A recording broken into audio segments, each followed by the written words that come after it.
Hey, hey, hey, it's your girl Leilani Rae, and I'm back with another episode of your favorite Mom Friends podcast.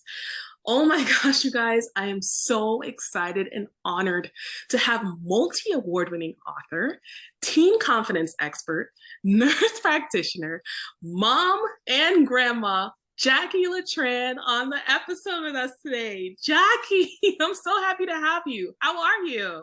I am absolutely fantastic. Thank you for inviting me on. Oh my gosh, this is such an honor. I cannot tell you how excited I am to just talk to you and kind of pick your brain. Well, go, go, go. We're going to have a great time. Oh my gosh. Okay, this is great. So, usually, how I open these episodes as your favorite mom friends, the group, they already are aware of how I usually do it, but I ask some fun, random questions just to kind of get our audience to know a little bit about you in like a different way, right? So, one of the little wonky questions that I have, um, if you were to banish yourself randomly somewhere for the rest of your life, where would that place be?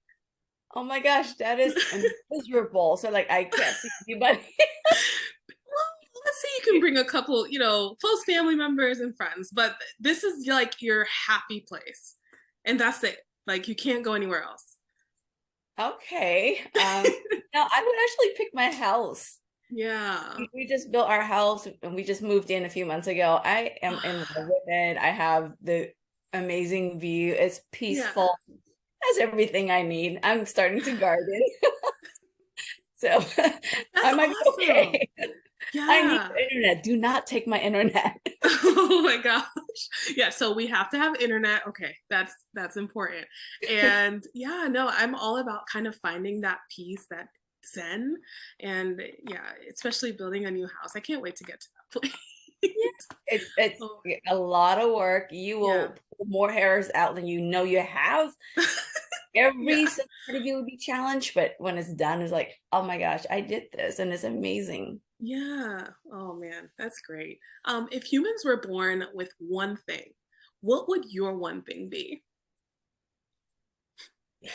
A skill set? What are we talking about? I mean, like, I want my full It could body, be, and I you want know to what? Okay, the body's intact. The body's intact, right? But let's say you have like, whether it be, I think I've had one guest say a microphone because they want to be heard. But just kind of like that one thing that you need to survive, like your day to day. That's your one item, your go to at all times. What would that item be? internal peace. Wow. Wow. I need that. Yeah, yeah, it kind of goes back to the first question, right? With like finding Yeah. that inner peace, that zen. Yeah, you'll see if we talk about it. It's like my most important thing, and that's been something I've been focusing a lot of energy on is, creating and protecting my inner peace and helping other people do the same. Yeah, that's so important. It really is. Um, okay, let's see here. I have like a crazy. Okay, if you could have one person narrating your life 24/7, they kind of like are your spirit animal in a way. Who would that person be? Celebrity or not? It would be my Captain Orange, which is my cat that passed away about 8 months ago. Oh, I'm He sorry. is snarky. He gave me the most devious, judgmental looks. He is the most loving being. So I would Wow. love to hear his perspective of my life and how I'm screwing it up. Oh no. Oh, well, I'm sorry to hear that. Having like a comfort pet or whatever. I'm sure he's more than a pet to you. He's But here. He's my son. He's here. yeah. Oh. Well, you know what? I always say there's no smart or smooth way to transition from my random wonky questions to the actual questions as to why you're here today. So we kind of just like haphazardly jump in to the other questions. Do it. Let's do But it. yeah, let's just go right in. Okay, so we all know, like from my intro, that you, Jacqui Letran, you're a multi-award winning author. Oh my goodness, such an accomplishment. And not only that, but you're also a nurse practitioner. That in and of itself, that is insane and amazing. And on top of it, wearing the title, we're all about empowering moms here. And you have mom and you have grandma, and it wasn't like the easiest path for you. So we'll get there, but let's open this up. Tell us, how does it feel to beat all of the odds and become the multi-award winning best-selling author that you are today? So hang on, you need to just hang out with me and just sing my praises all day long. This is pretty cool. You know what? You deserve it. You absolutely deserve it. I'm in awe of all that you've accomplished, and I hope that one day I can get there. But how did you do? Like, how? First of all, how does it feel? You know, it's an amazing blessing. I'm just filled with gratitude, like who I was and the struggle I went through as a teenager, to being able to be where I'm at, to be a champion for teenager, to help mom help raise teens. I'm full circle, and it's just a beautiful place to be. And you know, I could not have more gratitude for my journey and for where I'm at right now. Yeah, it's all about like finding our purpose, isn't it? And I think maybe certain phases of your life you go through and you try to find it, maybe your purpose changes, right? You know, my background is multifaceted.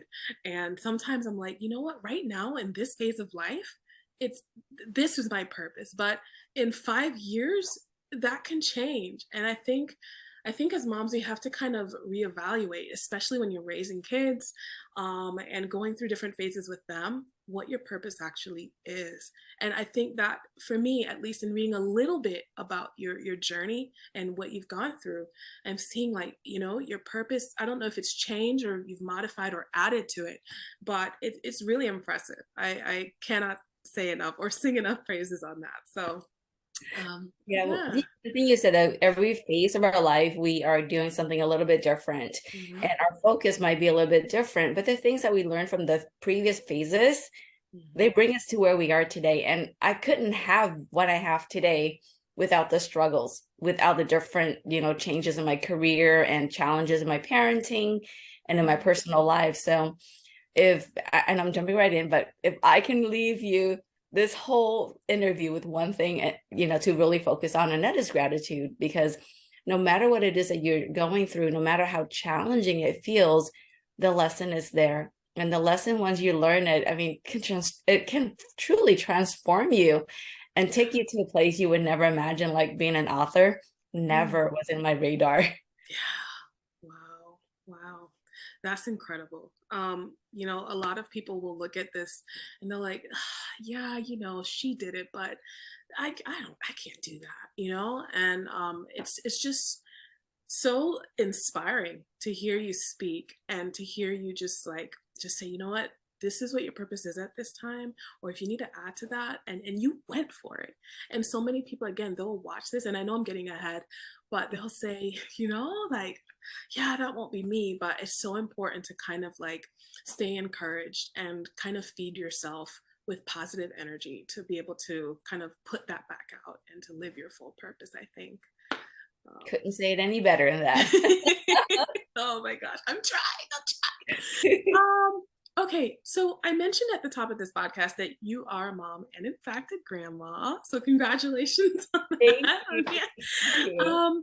How did you first balance your original career with I'm sorry, how did you first balance your original career as a nurse practitioner with motherhood?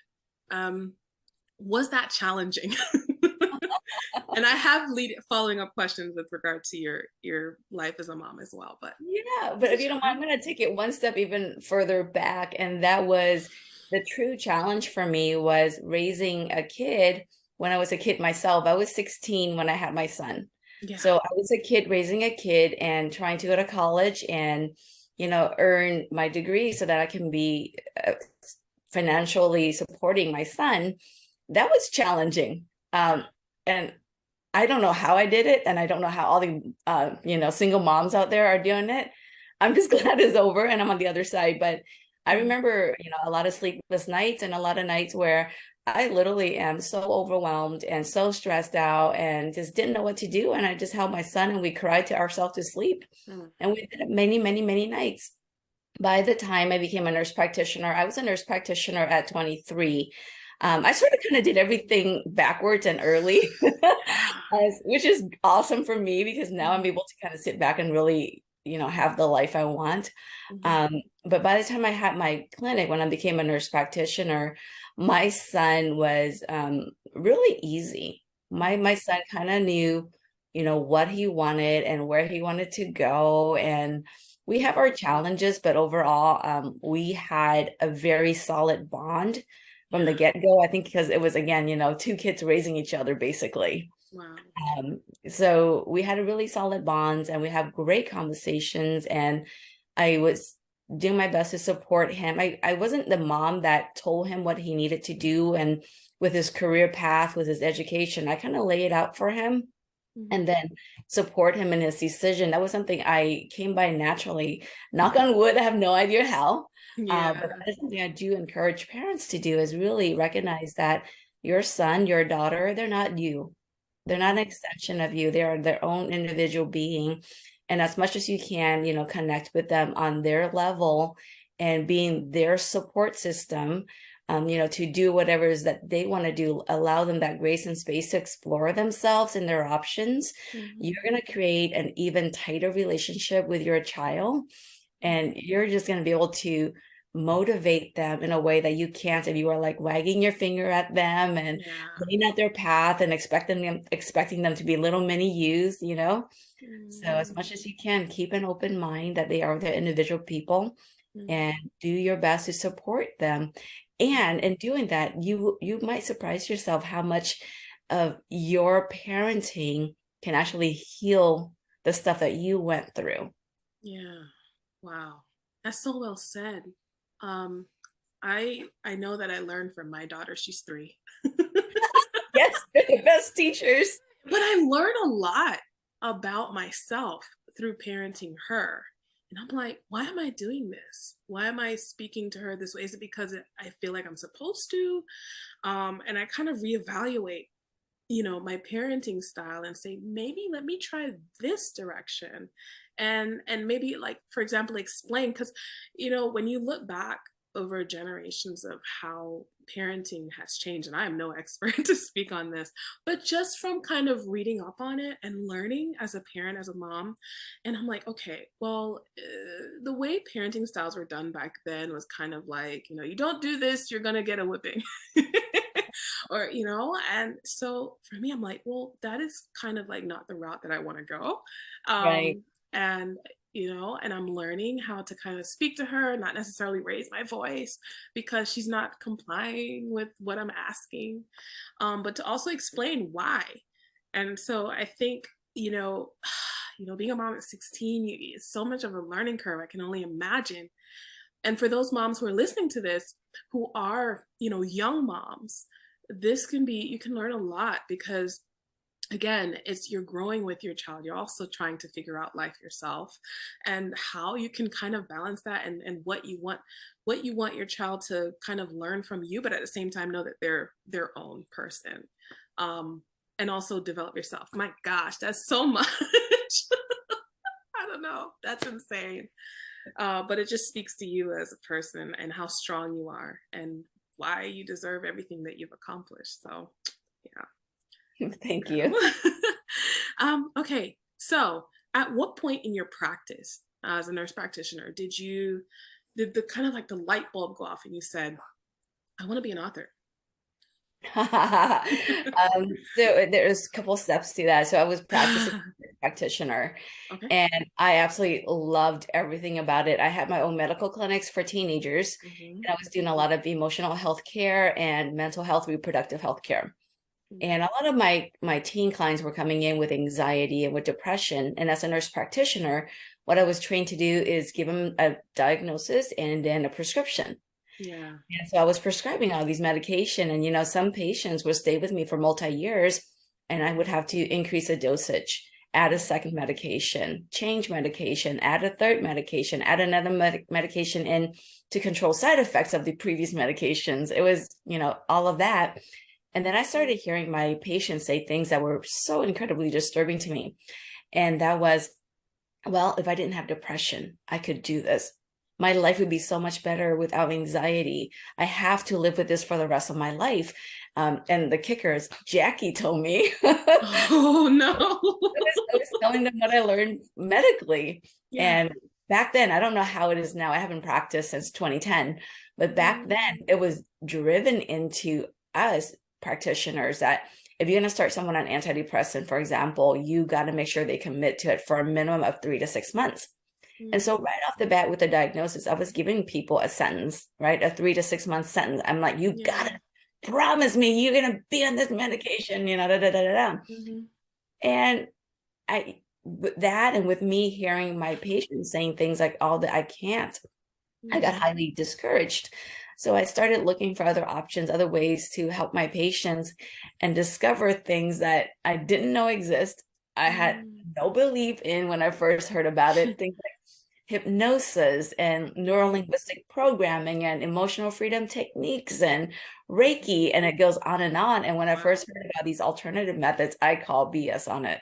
Yeah. I mean, I've been a nurse practitioner since 23. I, you know, went to school, to college at 17. So it was science, science, science, science. Give me the proof, give me the studies. And a lot of these holistic treatment options don't have those kind of studies to back up, right? It's a lot of anecdotal stuff. And does it really matter when the person in front of you is now happy and productive? Yeah. Right? Yeah. And so I kind of fell in love with that. And the more I learned about it, the more I get trained in it, the more I realized that my life is no longer in medicine. I could not prescribe in good faith. So I walked away from my practice and started a holistic healing practice. And I was doing that multi-years by the time I became an author. But the reason that I got pushed into being an author, again, I have had no interest becoming an author until maybe 4 years ago, and I've been an author about 7. But what's happening is, as I'm seeing my clients in this holistic settings, I'm teaching them about their minds. And one of the things I teach all of my clients is how to understand how the mind works so that you yourself can be in control and not your therapist, not your counselor, not somebody else. It's you taking control of you. And as I'm teaching them these same concept, I keep on getting the same request. And that is, can you please write it down? Because I love what you taught me. I want to practice this. I want to share this. And I'm like, I had no idea what I just told you. Because when you know something subconsciously, it just comes out, and it comes out naturally. I'm like, I cannot sit there and think back to the past hours and, you know, write all of that down. But I kept getting the same request. So I gave it. I'm like, oh, fine. I can just do a quick PDF. And a few months later, I released 2 books. Wow. Wow. It was a calling, essentially.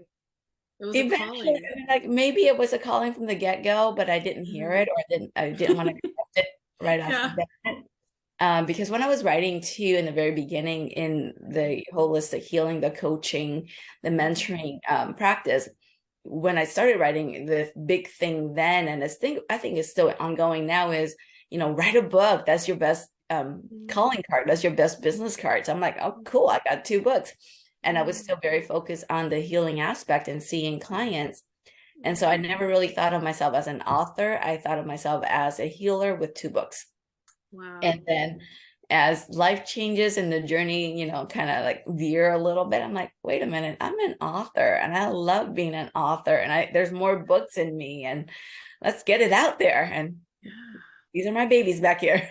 Yeah, I can see. Oh, wow. That's amazing. I think sometimes you do have to pause and listen to kind of that voice that's like, if I should say voice, but you know, sometimes we ignore what that calling, that inner voice is saying that we should do, and we're like, I don't know if I want to do that. Like, I want to stick to this. I know this. So, you know, that's and look at how successful it turned out to be for you. And I don't know if you went into it with that saying, oh, I'm gonna try to be successful at this. I think you went into it, from what I can hear, and correct me if I'm wrong, to genuinely just help people, you know, printing out PDFs. And it just turned into something like organically, and it became a success story for you. So it's really incredible. So as a mom, you're no stranger to doubt to, you know, different challenges, probably, right? Mhm. Um, how did you go about getting over those doubts? Initially, I should say, at least. With parenting or with writing? What are we talking about? With parenting. So as a mom, like, you know, especially when you were a young mom, Mhm. you know, I'm sure at some points, I know with myself, I have doubts. And even like with you're speaking with teens, they have doubts and all of that. But what would you say is kind of like your go-to remedy in getting through those periods of doubt? Mhm. So when I was parenting, again, I was really young, and Mhm. I didn't know what the stuff I didn't know. I'm grateful I didn't know, because that reduced a lot of the fear. Like if I was to parent today, Yeah. fear would be a lot higher, because I know a lot more now. As you know, a little teenager myself, I was just doing what I had to do in front of me. And I Mhm. think that's actually is really good advice for parenting, is rather Mhm. than being here in the back, Mhm. worrying and focusing on the doubt, be here present. Yeah. Because when you're back here, it's all very fearful and very scary. Or if you go into the future and project all these, concerns and doubts and worries into your future, you're going to rob yourself and your children of you being in the present. So Mhm. I didn't know enough to be afraid. So I was present. Yeah. And if you can bring yourself to, you can remind yourself in any interaction is, okay, get out of my head, get Yeah. right here Yeah. and look at the situation and ask yourself, what am I really dealing with right now? Because what Mhm. we do is we do this. We see right now, we Mhm. don't like right now, and we remember all the things from the past, and we project all the fear into the future, and now we're overwhelmed. Yeah. If you stay in the present moment and you go, okay, what am I dealing with right now? This big, giant mess, this catastrophic situation right now, right? Mhm. You're just dealing with the thing right in front of you. And you Mhm. ask yourself, what is the outcome I'm looking for? And what are one or two teeny tiny little steps I can take right now that will get me onto the path? A lot of us, we make the mistake of we want something and we want to be there at the end goal. Yeah. And we're not there. So now we're Mhm. frustrated. Now we're judging ourselves as not being good enough. But if you can bring yourself again back to the present and ask yourself, what do I want out of this? And what is one or two things I can do right now to put me back in control, to put me in a space of calmness, to give me that hope, to give me that motivation to continue to push forward? You'll find yourself achieving those goals so much easier than allowing the doubts to be your main focus. I received that. I received that. Like, I'm like, you know what? Let me bring myself to the present. So many times, and I think, I mean, so many people I know suffer from anxiety. And, you know, I did an episode with a friend of mine. She's a nurse, but, you know, she's not an expert. And she would say the same thing in anything to do with mental health. And we were talking about kind of like how doubt and anxiety, depression, all of that stuff, kind of like, and please correct me if I'm wrong, but they're all in the same web and the same circle. And it's just kind of like, for me, you know, it's very easy to kind of fall into depression because of anxiety. And I just feel like it's so important to just remain, if you can, somehow ground yourself in the moment and not focus too much. Like for myself, I like to plan ahead. And I know a lot of moms probably try to do that to see if they can kind of gain control of their lives and what they're doing because it can feel chaotic. So I just, you know, what you said, I receive it so well because I know it's like sometimes just take a minute and just ground yourself in the moment and everything's going to be fine and just focus on the problem right in that moment. That's So it. can I share a really quick and very simple tools that Yes. can bring you back to calm? Yeah. This is something that works incredibly well and is so easy to teach, incredibly easy to practice. I Mhm. wish every second grader, even younger, get taught this, because if we all know that we can't, in fact, control our thinking and Mhm. bring ourselves back to that space of calm, back to the space of present moment, Yeah. life is a lot easier than we make it out to be. We make it out to be because, again, we're back here, or Mhm. right? Mhm. But if we stay present, life is a lot easier. We might not like the challenges in front of us, but we know we Mhm. have the strength to deal with it. Yeah. So what I do, what I teach all of my clients, and it's in one of my books, Mhm. my best-selling book actually, is a very simple method to bring you back to calm. So Mhm. I'm going to give you a little bit of a background to share why this works. So we're dealing with two parts of our mind, our conscious, logical mind that this is what we want. You know, I want to be a nurse practitioner. I want to be an author. Then we were dealing with the subconscious part of our mind, which is the automatic part, the subconscious mind that says, don't do it. You're going to fail. Don't do it. It's so scary. Don't do it. You don't have what it takes, right? So you're always doing this battle with yourself. Conscious, logical one versus irrational fear based on past experiences. So when you're in that state where you are, you know, anxious, where you're depressed, where you're overwhelmed, where you're in any of that negative state, recognize that that's the subconscious kicking in the background, and it's causing you to feel that way. Because oftentimes, if you look back to some of the past situations, you might feel really anxious, but you have no clue why. You just know, you just don't feel right, you know, that butterfly in your stomach. And that's because all of the past history that had caused you pain in the past sort of kind of like turn on. And you might not hear the actual story, but it's just like back there in the background. So when you recognize that you're in that negative emotional state and you want to take charge of yourself, the first thing you want to do is recognize what is it that you're truly feeling. A lot of us are so terrified of our feelings. They're terrified of negative feelings. So they pretend it doesn't exist. Oh, I'm fine. I'll get through this. And they keep eating at them because they're not fine, right?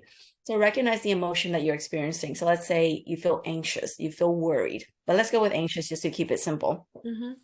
So the first thing, again, recognize what emotion you're feeling and then say to yourself, either out loud or in your head, even though I'm nervous, even though I'm anxious, I choose to be calm.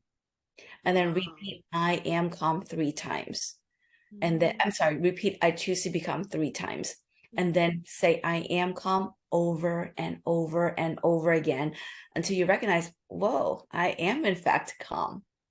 There's a couple caveat that's really important. As you are saying calm, use your calming voice. I'm calm, I'm calm, I'm calm.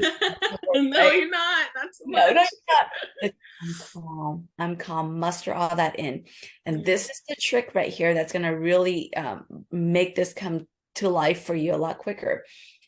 Imagine you are doing whatever it is that calm you down. So for me, getting a massage, walking on the beach, playing with my, you know, my babies being my fur babies, my cats, and my dog. So pick an activity. And so let's say walking on the beach. So as you're saying, I'm calm, I'm calm, I'm calm. In your mind, imagine you're walking on the beach. You know, hear the wave crashing, feel the sun beating down on your shoulder. If there's salty air, smell it, see the birds, hear the kids laughing, bringing as many senses as you can, because we are very sensory driven. And if you can bring the senses in, your subconscious mind will not know that you just imagine that. It cannot tell that, you know, if it's actually happening versus something you're imagining if you're bringing all the senses in. Wow. So we practice the opposite. When you are anxious, what are you doing? What are you saying to yourself? Oh my gosh, I'm so anxious right now. There's no way I can meet this deadline and my boss is going to fire me. I'm going to be homeless, right? The truth. Somehow it always ends up being hopeless. And so what do? You're spiraling really fast. And the I'm calm is the exact same thing. It's just now you're choosing to focus on something that's going to give you a little space and grace to breathe, to look at the present moment, to decide what is it you're really looking at right in front of you right now, and to make a decision about right now. Not from the past, not projecting into the future, but being present here and taking charge right here, right now. Wow. I have no words. I usually have some words. Those are the words. I am calm. I am calm. Oh my gosh. I don't know like if anyone watching this right now or who'll be watching this feels this, but that resonates so well with me. Gosh, like I don't know. A lot of the viewers may know that my practice is in law. And so that's my day job. And you know it can get a little bit, you know, wonky. That's my word for the day. And so fast paced. So I'm gonna take that. Thank you, Jacqui. And in the moment just kind of like use that when it gets a little too crazy. Right. And, you know, before we get to the next one, sometimes, you know, I hear feedback from my clients or like, you know, I'm telling myself I'm calm and the calmest possible voice I can find, but it makes me more anxious. And Mm. that could happen. And what is happening is a mismatch. You're telling yourself these beautiful words, but in your mind, you're still letting it race, right? Wow. So that's why you envisioning yourself doing that thing that calms you down is incredibly important. They Mhm. have to match. Your thoughts and your words have to match.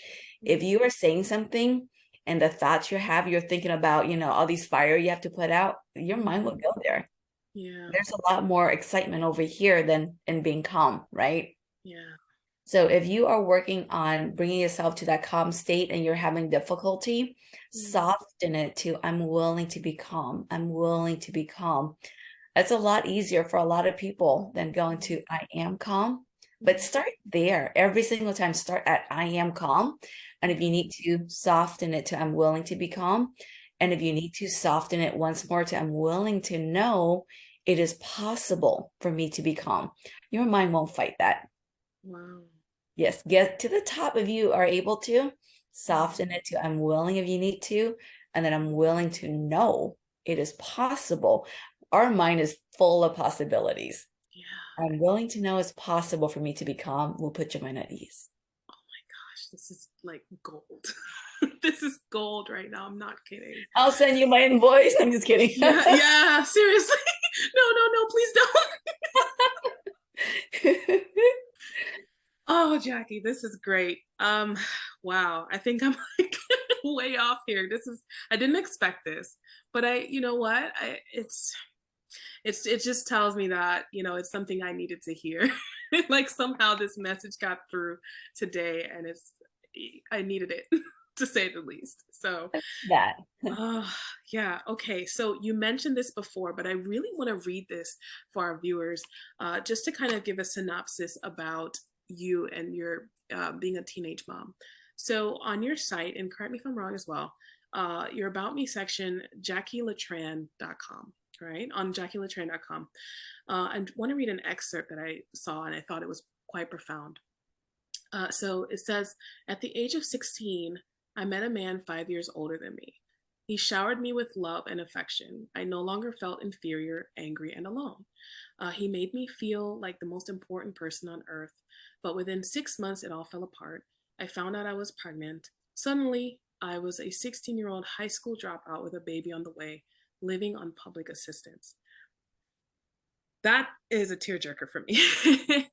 Reading that, and I know you mentioned it earlier, but you've accomplished so much since then, and I wanted to kind of like rehash it because it's exciting for me to make sure our viewers know.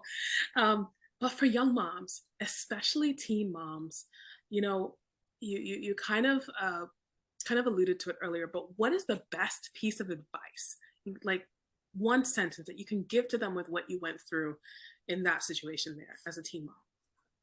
Be kind to yourself. We Mm. are such horrible, we treat ourselves so poorly. All the stress, all of the negativity that we experience really is because of our own doing, right? So even like in situations where, let's say you're my bully and you're telling me, Jacqui, you're the dumbest person, you're ugly, you're unlovable. You can say all of that to me, but if I don't take it in, it's not going to affect me. The kindness that I'm talking about is recognizing, you know what? People are going to say things, and Yeah. whatever people say or do is really about them. It is never about you. Even when someone says, Jacqui, you're dumb, Yeah. that has nothing to do with me. Because if that person was a good person with a good heart, they wouldn't say that. They would see me struggle and they would say, Jacqui, can I help you? Mm. Right? So when people are putting you down, when they're picking on you, it really is a testament to who they are as people. And rather than looking at that and internalizing it and saying, oh my gosh, they're right. I'm worthless. Mm. I don't know anything. I'm so stupid. I'm so dumb, or whatever you internalize. Pause. And again, bring yourself back to the present and recognize this person is struggling with something. And that thing they just said is them actually crying out for help. And it's hard to understand that in the moment when we feel so attacked. But again, a person who is healed, a person who have their things together, they're not going to be there just, pushing you down. They're going to be there reaching, giving their hand out and pulling you up with them. Okay, so I'm gonna do something I normally don't do, and I'm gonna go off course a little bit because that response is like, this is like a moment where it's such value, such an invaluable moment to have you and to be able to just pick your mind just real quick. How do you deal with someone like this where they are putting you down, but let's say you have to have constant interaction with this person, right? And let's say you're good at being kind to yourself and recognizing, well, they're the ones with the problem, but it continues to happen. What do you do in that situation? How do you deal with that person? Like narcissists, for example, or someone just has internal issues. Right. Again, the first thing you want to ask yourself is, do I really have to deal with this person? Oftentimes we don't. Like if you say yes to something, you're saying no to something else. If you're saying yes to the person, you're saying no to your internal peace, right? So you have to really weigh that and saying, this is somebody I really want to deal with. And sometimes it's a yes. Sometimes we can't get away from that person. So then if that's the situation where you cannot get away from the person, again, recognize in every interaction, even before the interaction, kind of like work yourself up to realize, okay, this situation might be challenging. Don't put blame on them. I'm going to go into this situation and it might challenge me. I choose to stay calm. I choose to stay focused and remember that this other person is struggling, that whatever they say or do is a reflection of them. You kind of remind yourself about all of that, right? What helps me, and I teach my clients this also, is when a person is in that mode and you're feeling attacked and stuff like that, have this visual in your mind. I think it will help you stay grounded to who you are and maybe even extend compassion to the person who's doing the attacking. So when a person is doing attacking like that, again, it's because they're not healed. There's something about them and the interaction they're having with you is triggering something within them. Now they're feeling all sorts of angst. And the easiest way for people to calm themselves down is throw that away, right? It's hot potato. They've got this hot potato and you're right there. So they throw the hot potato at you. They didn't do it to hurt you. They did it to save themselves, right? Oh my gosh, yeah. So always imagine that person with a hot potato. You want to take it up a notch? Imagine that person is in the middle of the ocean and they don't know how to swim. They're drowning. And when you're in the middle of the ocean and you don't know how to swim and you are freaking out, how do you react physically? I want you to show me. How would I react physically? Okay. Exactly, right? This is all the yelling and the screaming. You're on the other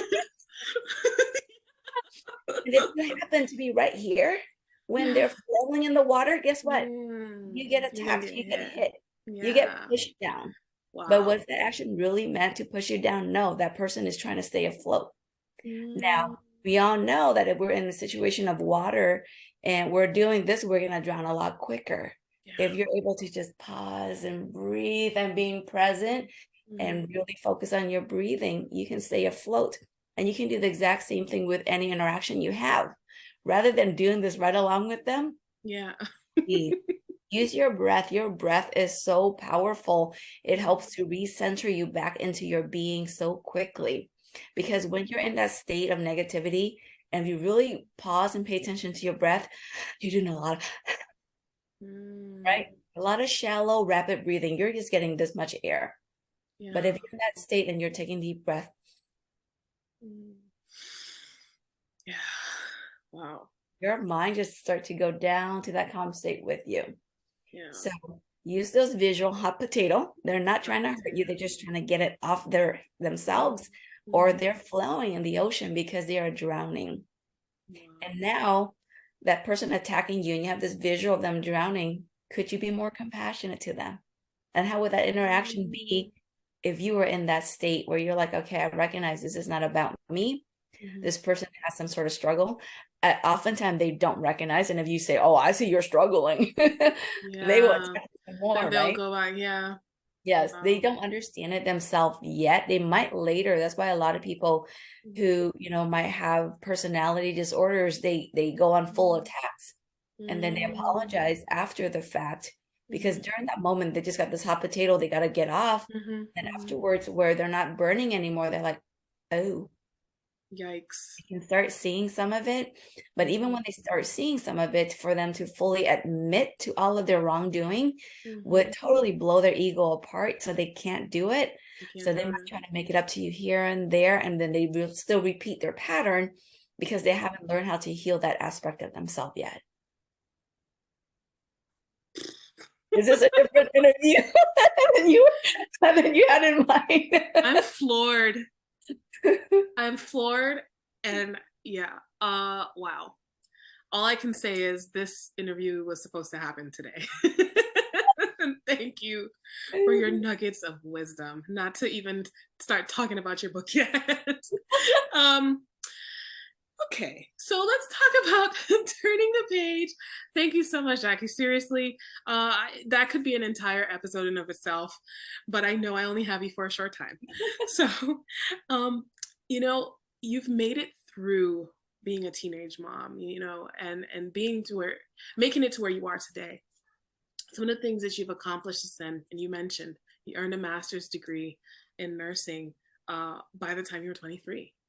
You became a nurse practitioner specializing in adolescent health. So you guys, she knows what she's talking about. She's not just talking, right? Obviously, and you said you own 2 health clinics. You raised an amazing young man, son, and semi-retired before turning 50. Wrote, and I might be wrong on this, 6 award-winning books since Yeah. in multiple languages around the world. Yes. Okay. And founded Teen Confidence Academy and mentored thousands of teens and to basically help them build that unshakable confidence that they're looking for. Hearing all of those accomplishments, what would you tell 16-year-old Jacqui with a baby on the way today? Whoa, that's a big one, huh?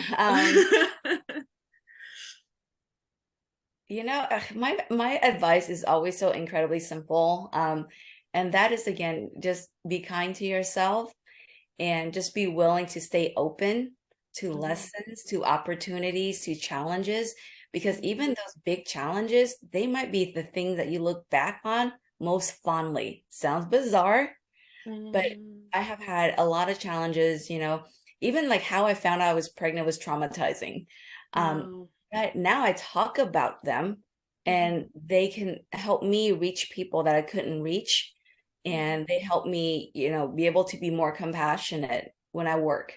So everything that you go through, again, remember to be kind to yourself, remember to be present in it, and Mhm. recognize you have a lot more control than you think. And the Mhm. control isn't like controlling other people, it's controlling you and Mhm. how you absorb information and how you make that experience that you have what it means about you. If you look at life as a lesson, Mhm. you're going to come out ahead. A Yeah. lot of people look at life and they just look at it as this big giant mess. Well, in this big giant mess, Guilty. oh yeah, no, for sure. Yeah, yeah. But in these big giant mess are just beautiful lessons that transform you in a way that you would never expect. And Mhm. you most likely won't get the lesson right there, Yeah. you know? But when Mhm. you look back one day, you're like, oh, okay. I That's get why that it. happened. Yeah. Yes. And not only that's why it happened, is I am so grateful it happened. And I would Yeah. never change that for the world. Some of my Yeah. most painful experiences, I look back with those mindset. I would not. Yeah. I would not change that. I would go through the pain again, knowing where it leads me today. Yeah. Wow. Let's face it, some moms are looking at this, and again, I said earlier, they're thinking that'll never be me. I will never be where Jacqui Letran is. And, they lack that confidence based on just everything that, you've accomplished and all of that. They don't feel like that is their course in life. So, for those moms who have that mental block, what is the first step that you would recommend them taking in getting past that and actually, kind of, so to speak, attacking going after their dreams? Knowledge will, challenge those negative thinking, right? Mhm. Because a lot of it is, God, without going deep into the mind. Okay, you guys have to get my book. Yes, we're getting there. I promise. I promise. No, I promise. But seriously, my best-selling book is called I Would, but my damn mind won't let me. Yes. And my clients, my teen clients gave me that name they tell me that all the time. I would ask them like, you have these goals, you have these dreams. What do you think is holding you back? My damn mind or my stupid mind is what I hear over and over again. And that's because, again, we allow this subconscious part of our mind to run on autopilot and keep us in fear. Yeah. Now, if we recognize that even though this is what's happening 99% of the time, we are seriously only conscious in our actions and our thinking about 1% of the time. That's crazy, right? Wow. But that's what it is. Yes, if you think about it, I mean, much of your day, how much are you like really sitting there and analyzing things and being fully aware versus just kind of like, well, that happened that way last time, so it must mean the same, and you just kind of trudge on, right? Yeah. So the particular book, I Would, but my damn mind won't let me, talks about 4 problems that we all have. And every single problem in this world, really, if you think about it, will come back to one of these 4 or multiple of these 4. And it's the belief of I'm not good enough. If you think you're not good enough, you're going to be stressed out. You're going to be depressed when you compare yourself and when you have to deal with that thing you have to do, right? So I'm not good enough. The second one is I'm not worthy. Oftentimes, if you feel like you're not good enough, you also feel like you don't deserve that thing. The third belief is I'm not loved or I'm not lovable. Something is wrong with me. Wow. And the fourth one is I'm not safe. I'm not safe could be I'm not physically safe. Someone will harm my being, or I'm not emotionally safe because if people find out that I'm lacking in these and that area, they're not going to accept who I am. And so, people with imposter syndrome, for example, a lot of us suffer from the I'm not good enough. Who am I to teach this? Right. And we also have that I'm not safe because if people know that I'm a fraud, they're gonna leave me. They're not gonna want to do business with me. And the thing is, those 4 beliefs we all have. I don't care who you are. You could be the most beautiful, the most successful, the most wealthiest person. You have those 4. They show up differently, and they might stay. You might be able to overcome those a lot quicker than those of us who are stuck in it, right? Right. But if you recognize that through knowledge, and what I'm saying through knowledge is not like go and study the craft, study how your mind works. Yeah. Because that is where it's all at. Everything that happens, your success or your lack of success, start with your mindset. If you believe that you can't do it, no matter what you try, it's not going to work. Now, if you leave a space for possibility, you don't even have to go into a space of, I'm ready to conquer the world. If you have low confidence and you don't believe in yourself today, if you just even leave a little space and say to yourself, even though I'm not really confident in myself right now, I'm willing to know that I can do this. Even though I haven't written that book yet, I'm going to let that be a possibility for the future, right? Because when you say I can't, you slam doors on yourself. Yeah. And really, there's no such thing as I can't. I can't really just mean I don't want to, or I mean I don't have the resource to, right? And so if you can't be, like for me, for example, being an author, I will admit I hate writing. I like it now because I understand the process a lot more. And I always thought I was a horrible writer and my grammar's crazy because I come from a different country and we don't have tenses. We don't have past tense, future tense, and present tense. It's always just now. Right. And we pluralize words as 1 banana, 10 banana. That's it. My tenses is crazy. So it's easy for me to say I can't be an author. My grammar is terrible.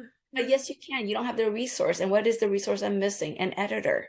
So if you want it and you're willing to put in the energy and effort in there are people who are there to help you overcome those roadblock, and they're excited and happy to help you. And of Yeah. course, some of those are business transactions, but you know, in those business transactions, you Yeah. can find those people who are happy to help you, right? Yeah. Wow. So knowledge, first of all, keep a space open in your mind for the possibility, and also learn about what it is. Correct me if I'm wrong, if that's what you want to do, actually go out there and actually pursue it and learn before you. No, I think I Oh, meant a little bit different. I mean, okay. the most important knowledge that I think is foundation is how your mind works. Oh, okay. I Got it. mean, because Yeah. if, you know, like it's okay, so I Mhm. always say about my book, the Damn Mhm. Mind book is this is the manual for the mind. Mm. And it's not the definitive manual. It doesn't have all the science base, but it's going to give you that quick and dirty Mhm. know-how, right? Mhm. And Mhm. once you know how your mind works, then you can do different things. For Mhm. example, Mhm. if you have I don't know, you bought some sort of machinery, right? Mm. And you Mhm. don't know how to use that machinery, how effective are you going to be? And you're going Yeah. to buy another add-on to that machinery, but you still don't know how to use the machinery. Yeah. The mind is the same way. Yes, you can go and learn this and learn that about your craft, but if you don't know how your mind works and you stay in the state of Mm. resourceless, Mhm. thinking that you're not good enough, thinking that, you know, who am Mhm. I to do this thing? Feeling like no one likes me and everybody's going to reject me, no matter what you learn, what you put out, you still going to feel small, you still will shrink. Wow. So get to the space where the first step is just understanding how your mind works. The Yeah. second step is working with somebody if you're able to Mhm. heal some of those unhealed thoughts, because Wow. all of those unhealed thoughts really happen from a traumatic event from your past when you were a child. Mm. And it's going to stay with you. It's going to stay with you until you address it. And Yeah. so that would be what I would recommend is doing, you know, being really good to yourself. And maybe if you're pursuing a business, for example, maybe pause a little bit. Or if you are not able to pause, then carve in a good amount of time to work on yourself and your healing. Wow. Work on yourself and your healing. Yeah, that says a lot, because sometimes, you get ideas and you're like, oh, let me go try this, but you don't realize that you need to kind of like understand, for me at least, like my weaknesses. I hate saying that word because I have a I better word feel for like, you, yeah, what is it? your Okay. non-strength. My non-strengths. Okay. Wow. I It like doesn't that have a to be a lot. weakness, right? It's just not an area you have strength in. Yeah. I love that. That's such a positive spin on it. My non-strengths, learn my habits, and maybe dive a little bit deeper, because sometimes I know that there are a lot of like entrepreneurs out there that they've had multiple failed businesses and they're wondering perhaps why is this happening, and then they kind of get in a rut and they just kind of give up or get depressed. And especially as an author, if you're going out and writing books and they're failing, like why is this happening, and you're getting, so I do think that's important to like work on yourself and, yeah, learn a little bit about yourself a little bit more. Yeah. A little bit. Okay, so we know that your viral collection, words, I don't want to mess up. Words of wisdom for teens. Oh my gosh, is wildly successful, right? For those moms who have teenagers and they struggle with the challenges of raising their teen kids, why is your collection helpful to them? Well, the Dem Mind book, like I mentioned earlier, is really give you perspective and understanding. Because a lot of us, what we do is, again, we look at our children as a reflection of ourselves. And when they do something, you know, I'm trying to give an example and I'm kind of like stuck right now. But for example, a lot of the things that the teen does, right? Mm-hmm. All they're doing is they're trying on a new way of being for themselves. And here's the parents like, oh my gosh, they didn't listen to what I say. They're being disrespectful to me. They're not being disrespectful to you. They Mm-hmm. are trying to on a new persona for them. They have new interests. They don't have the skills that you have. They don't have the experience you have. And so some of the decision they make might not seem all that great, but that's how Mm-hmm. they learn to be who they are. That's how they learn, to understand that they are resourceful. Because if they go through life and it's always just follow mom and dad, and Mm-hmm. just do what mom and dad said, guess what Mm-hmm. they do? They become my clients when they're older. Wow. They do, because what happens is now they're an adult. They don't know how to make decisions for themselves. They're Mm-hmm. looking for relationships. you know, girls especially, they're looking for someone to tell them what to do and who they are. Do you really want that for your child, right? So the one that pushes your boundaries a little bit are actually the one that's going to be growing up into really strong adults. So why are these books helpful? So the Damn Mind book really help you to understand how the mind works, help you to understand your own triggers, because it's not just the teens. It's, they have their stuff, but so do we, right? It can help you to see yourself differently, see your teen differently, and learn how to communicate with them better. And then the other book, the first one in the series is 5 Simple Steps to Manage Your Mood. And a lot of us, we get stuck in our mood. We say things like, I can't help how I feel. I just feel this way. I can't change how I feel. Wrong. You are in charge. You can change. And that particular book talk about 5 questions that you can ask yourself that will help you to let go of this hold that you have on the anger, on the whatever negative emotions you have. And then the third book is Jumpstart Your Confidence. And it talks about 7 inner superpowers that we all have inside of us. We have way more than 7. I chose this particular 7 to talk about because these 7, when you master them, fear and self-doubt don't have to exist anymore. You can overcome fear and self-doubt by mastering 7 traits that you already have within you. You just got to learn what they are and how to tune it up. And then, so those are 3 books. And then we mentioned 6 books. The 3 other books are the journal that goes with it, because reading about it is fantastic, but unless you take actions towards it, you're not going to embody it. So the workbooks was designed to really take the how-to from the book and really apply it to life and create a new pattern. And all my books are written for teens, but they really will help adults. I have a lot of adult readers. And they just go through it and they do all the same questions. It's applicable to teens or adults. And a lot of my parents and teens, they work on it together, and it's a nice bonding experience. Yeah. I know that a lot of parents like dread the teenage years and with having kids. So yeah, to have a resource like this to access, and guys, go out and buy Jacqui Letran's books, okay? Like, period. There's nothing more to say about that. At the minimum, my second book, I would, but my damn mind won't let me. Seriously. When I learned, I mean, it's not something I came up with. I'm not going to take credit because I'm not that smart. Oh my gosh, stop it. In the system. Oh, I'm smart that I didn't come up with it. But when I learned it, it was a game changer. It was such an eye-opener. It's like, seriously, these concepts are so simple. They should be taught in grade school. In fact, one of my projects with my books is I started writing them for boys. Teen girls are my heart, my passion, but the boys also need it. And I started writing, when I started writing, I was working with a lot of teens in workshops, and I was speaking in schools for teen girls. So all my books are for teen girls, but I get a lot of requests for teen boys. I'm working on the teen boys version. And I'm going to work also on the Parents Companion Guide. Because a lot of what the parents do, unfortunately, is they say, "Here, Susie." Right. And Susie's not going to care about it, or she might care about it, but she doesn't understand what to do. And you don't know how to support little Susie. So the Parents Guide is going to help you to understand yourself and your triggers. And it's going to help you to be more present to help your teen and your younger children. And then once that is done, I would really love to rewrite my series for younger kids, because nothing I teach is so advanced. I just have to use different languaging to help them to understand the concept. The concept is really simple. What I do, everything I do, like I focus on simplicity. Like, how can I help people understand this quickly?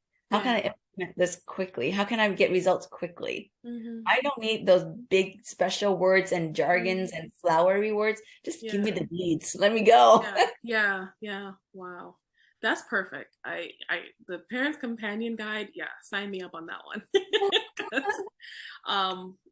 I know I'll need it. My dog's only 3 right now, but I just want it. The thing is, if you learn this stuff now, it will transform your life, and it helps you parent differently, so that you can ease a lot of those challenges as they get into the teen years, right? Yeah. Yeah, I Yeah. am grateful that my son was such an easy child. Mhm. We grew up together, we played together, we did everything together. Yeah. We were children. Yeah. So he was really easy, and I did not dread the teen year like a lot of people do, Wow. because, I guess if I can leave you with one more thing Mhm.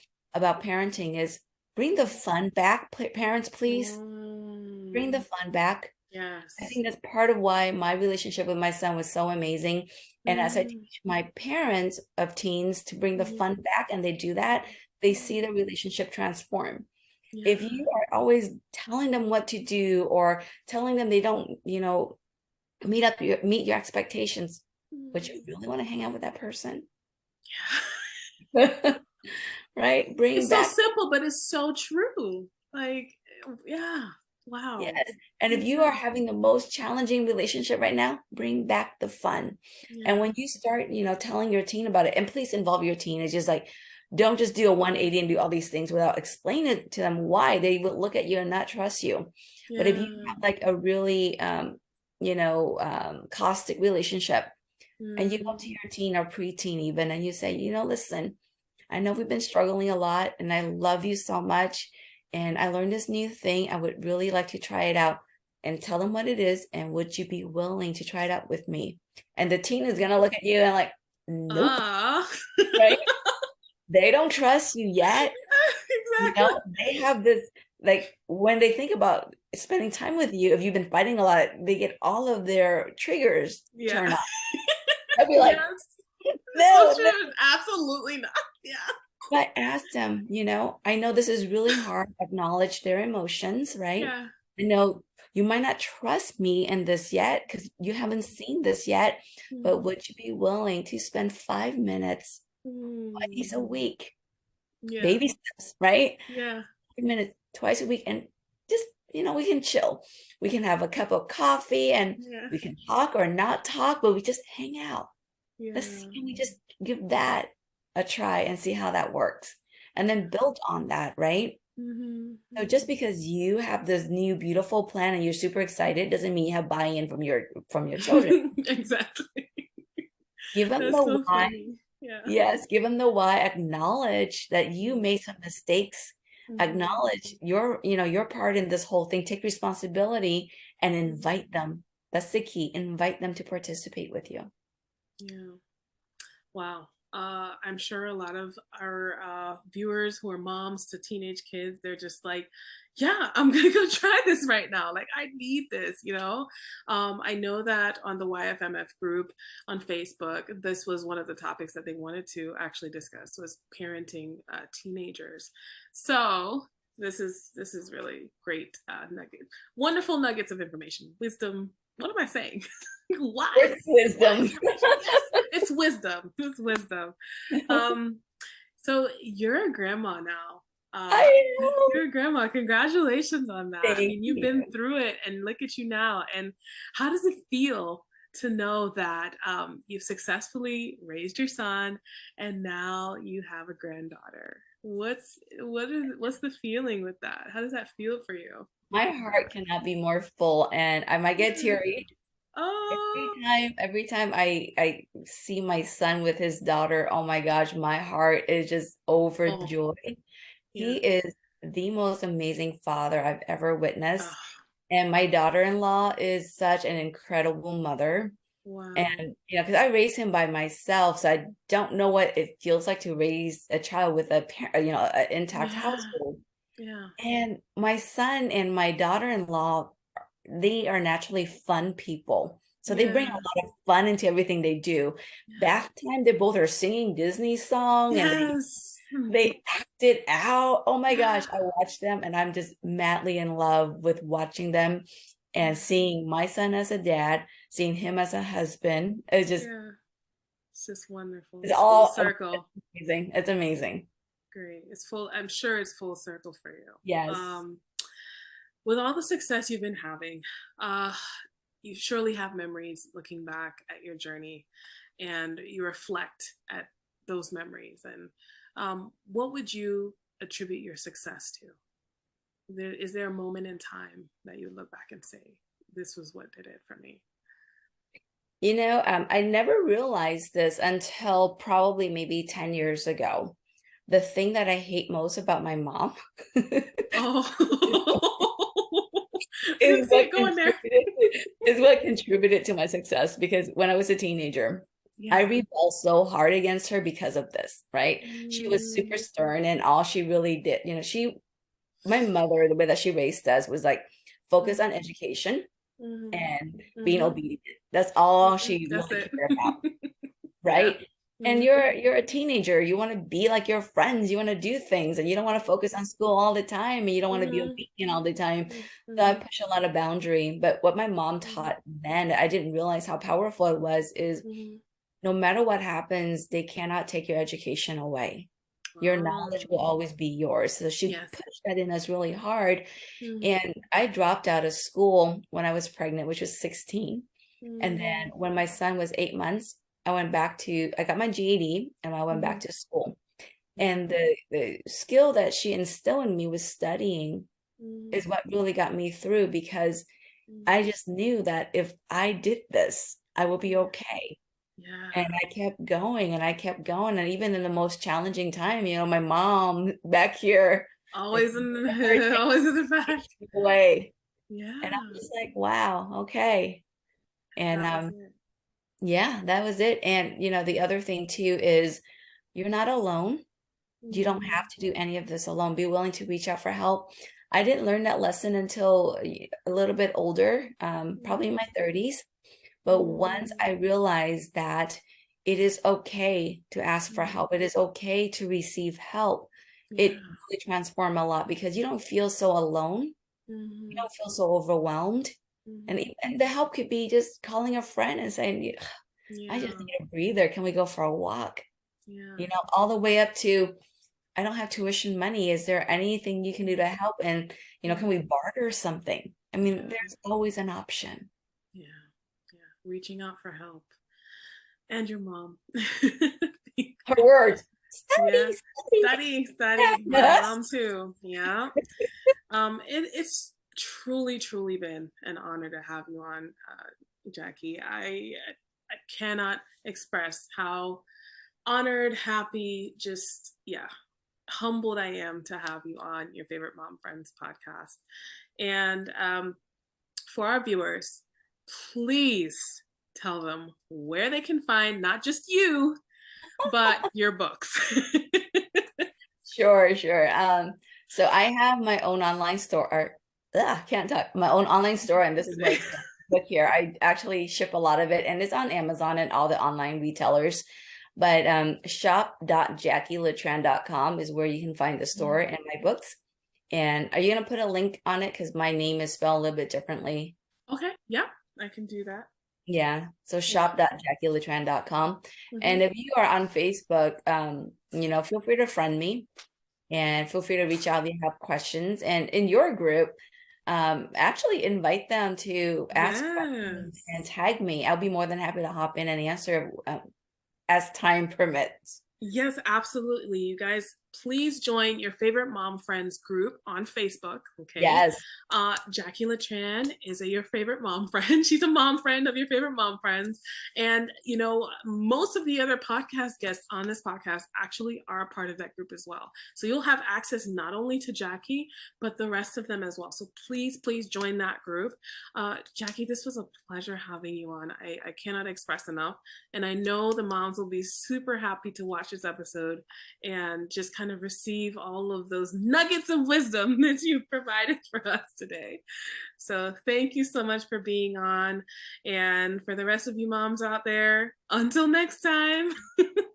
Thank you for having me on. Mwah. Take care. Bye.